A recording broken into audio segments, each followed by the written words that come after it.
Tonight, Dr. Lou Edwards stands down as Liberal leader. Sacked Minister Terry White steps into the job, leaving Queensland's coalition government on the brink of collapse.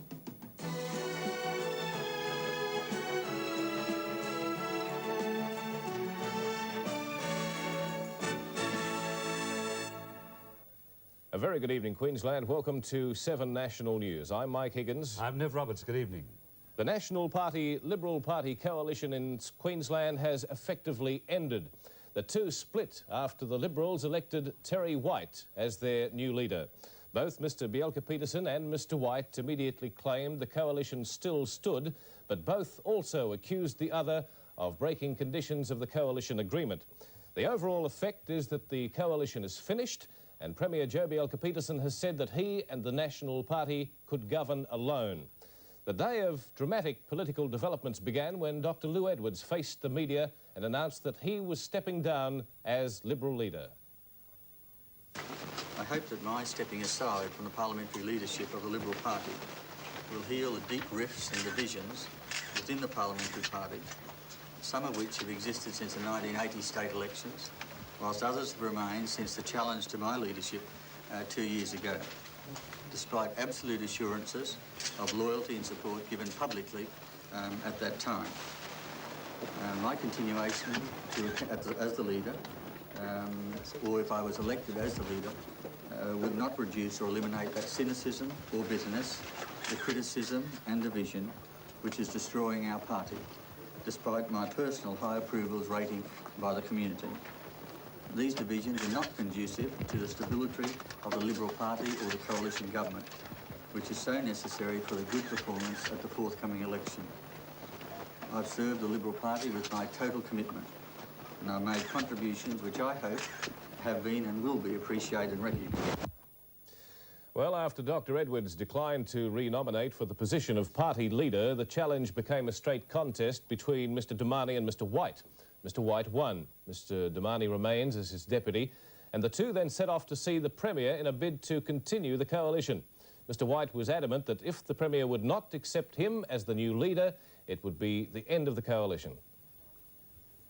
Well, the Premier is maintaining his stance that he's made, where he's clearly said that I, as the democratically elected leader of the Liberal Party, is unacceptable.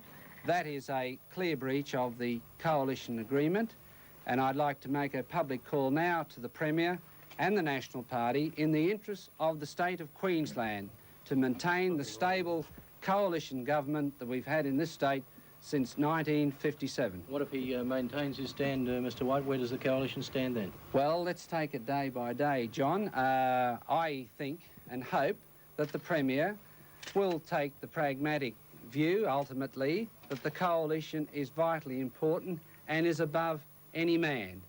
And let me make it clear that if the Premier and the National Party elect not to accept me as the parliamentary leader of the Liberal Party, then they will have to accept the responsibility for wrecking the coalition in the state. But while Mr. White claimed the Premier had broken the coalition agreement by refusing to accept him as Liberal leader and Deputy Premier, Mr. Bjelke-Petersen claimed Mr. White had broken the coalition agreement by not adhering to Cabinet solidarity. At his press conference, the Premier seemed determined to tough out the crisis. The government goes on, there's no problem. So you want the National Party alone, sir? Without the Liberals? Well, if necessary, sure, no problem. Is it a permanent break? Well, let's go step by step. Would you like it to be now, sir? Do you want it to be? Well, the National Party will go to the people strong, positive, and we'll get tremendous support. We'll introduce the budget, Premier. Well, let's wait and see about that. I think it's important to recall Parliament, Mr. Premier. We've had just, as a matter of fact, we've put through the appropriation bill, and there are funds, there's everything required there. The other aspects of the budget, I can announce them at any time. You'll need the Liberals up and the coalition recall Parliament. That's a question that naturally is events will determine that. You'll need the Liberals after the election, the coalition. Then call an election immediately. If the National Party goes forward the way we're going forward, we won't need the Liberals after the election, because that's quite clear, because they're going to destroy themselves. How long did you actually talk to Mr. White and Mr. Damani? Well, I talked to them for a little time. 5 minutes or so. What did you tell Mr White, sir? Well, I told him that there's no way I could accept him in the cabinet. As simple as I said, you've seen me on TV. Democratic, sir? Do you feel that's Yes, still... it's very democratic. Broken 2 agreements. Would you put anybody or want to work with anybody that's broken 2 agreements? Democratic not to recall Parliament, Mr. President? Yeah, well, we can have an election. That's No, I democratic. didn't ask you that. I said